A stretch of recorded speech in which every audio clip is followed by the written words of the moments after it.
angiogram wise it looks iffy, so we use that ultrasound catheter, and we notice that there's lots of what we call ruptured plaque. So all of us will have some plaque as we get older. The plaque lines up the vessel like a circle, because the vessel is a circle. So, but it lines it up nicely typically. Once that lineup gets to be shaggy looking, kind of ugly looking, irregular looking, that's where it gets concerning.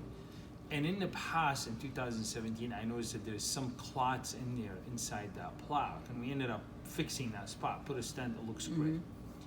So we took pictures of the first vessel that brought him in here when he had the heart attack. That looks great, has not changed. The left-sided vessel looks good.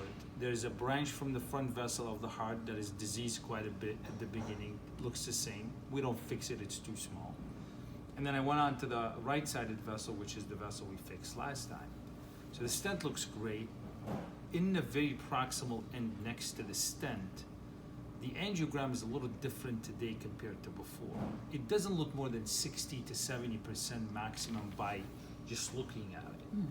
So I use the ultrasound catheter. The stent looks okay because I'm going inside the stent now.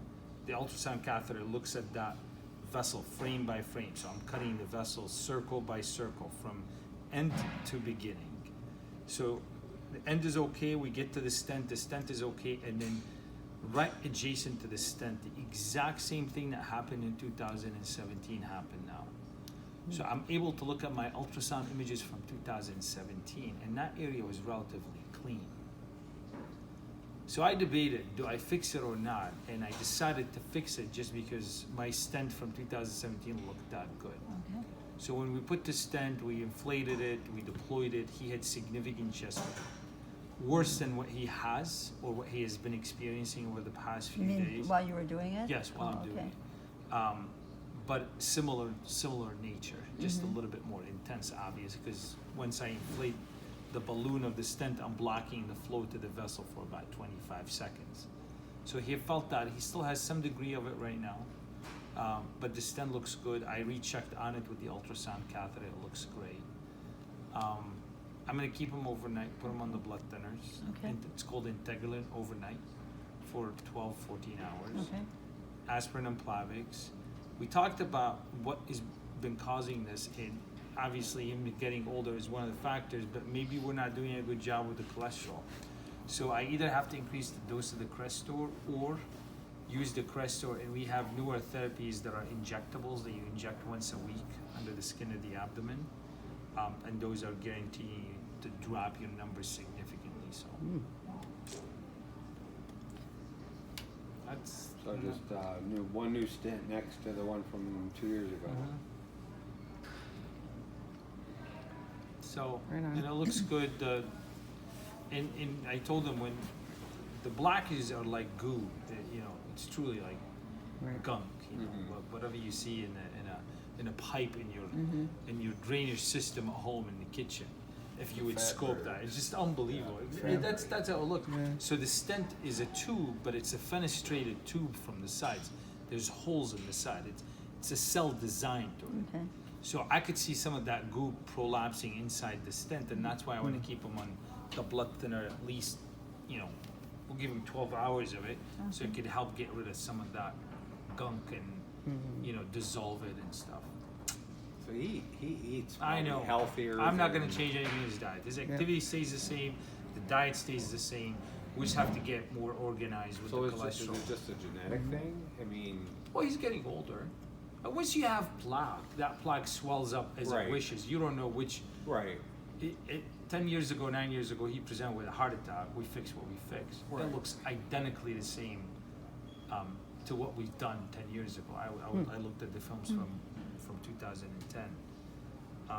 Why this happened to the RCA 2 years ago, I don't know. It's just, it was there 10 years ago.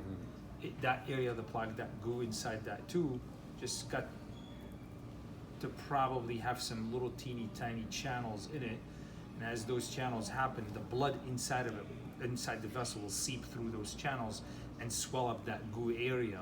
Yeah. And instead of making it just a little line around the vessel, it becomes a little bit more than a little line. It becomes a layer of lines.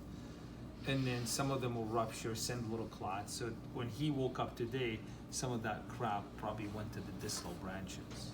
He didn't have a heart Yeah. attack because the body cleared it pretty good, but that's when he had the pain, Okay. and he had similar pains on Yeah. the table.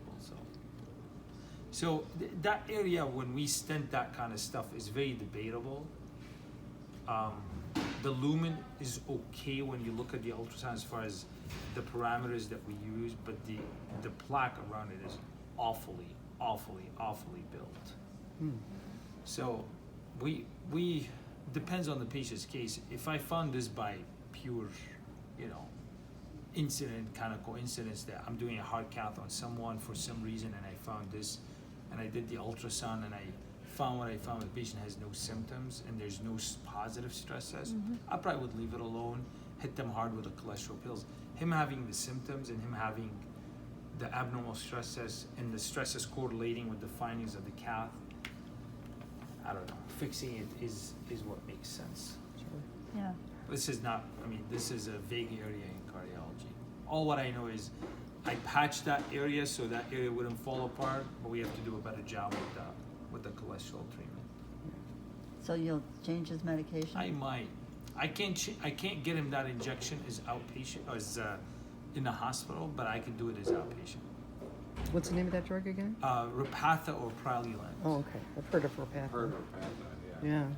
yeah. We watch the news, so It's a wonderful. if you watch the news, that's all the commercials Yes. are. Is Yep. It's Ask your doctor.